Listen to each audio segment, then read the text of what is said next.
So we have a great game here for Halloween for the higher stages. They can be adapted for the younger ones. So just, according to your cohort, have a think about what you want to do. So just a quick lowdown and we'll go through it in action in a minute. A swimmer is chosen to be the werewolf, who is the tagger. The other swimmers are, of course, trying to stay away from the werewolf because they don't want to be tagged. However, if the werewolf is quick and sassy, then he can go off and tag, or she go and tag.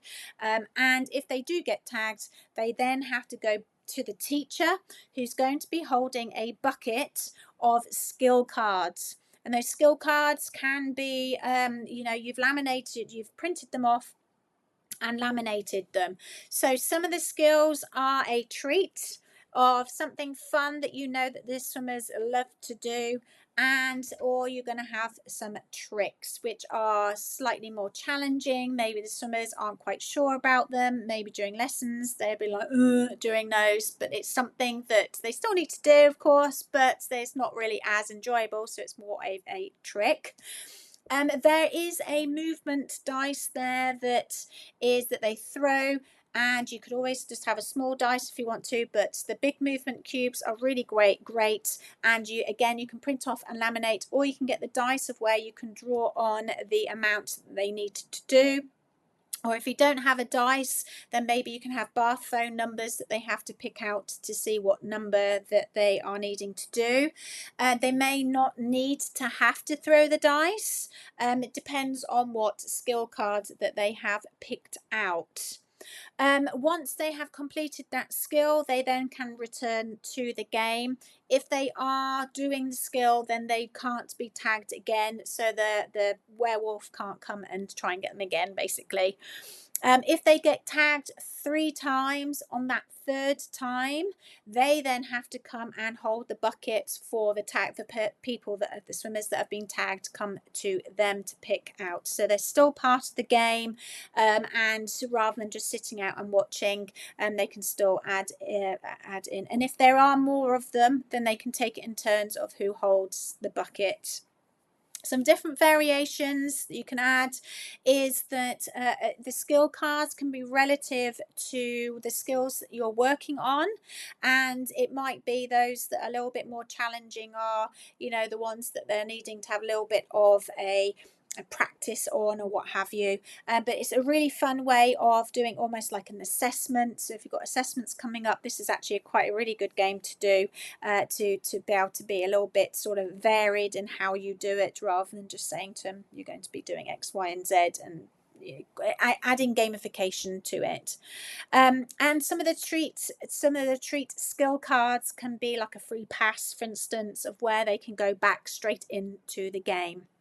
You basically keep going until you've got a specific time allocation of what you're wanting to do, or it could be that the werewolf is really quick and has tagged them all really quickly, and then it's game over, and then you swap around. So let's see it in action. The teacher starts it off by saying trick or treat. So you've got the swimmers all in a space, depending on the pool space that you have. And one is, of course, the werewolf. You can also add more than one werewolf if you're wanting to make it a little bit more challenging too, another variation. So once the swimmer is tagged, they then come to the teacher initially, of where the teacher will say trick or treat. They pick out their card, their school card. If they need to throw the dice, they do that. And then whatever is on the card, they will need to perform. And then they're able then to go back into the game. So then if the werewolf tags another, they then come back to the teacher at the stage, do the skill, and make sure you put the card out so they're not redoing it. Or you can always put the skill card back in, but at the back, so they're not doing the same thing over and over again.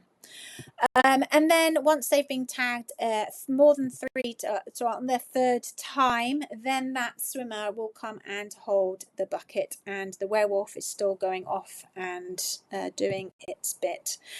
So then it keeps going, like I said, until time is up, or whether or not you have, or you could go through all the skill cards. All the skill cards have finished, or you're going through twice. So just make sure that you have the bucket with the cards and the dice, and it's a really fun game. The kids absolutely love it. They can swap change who's going to be the werewolf, and if there's someone in particular that wants to hold the bucket initially and they're not quite sure about the game, that's absolutely fine. They can do that to be able to help. They could be treading water, sat on a noodle treading water. You can add in noodles if they need to for the lower abilities as well, so they can still carry on playing the game. But hope you enjoy that, and enjoy trick or treating.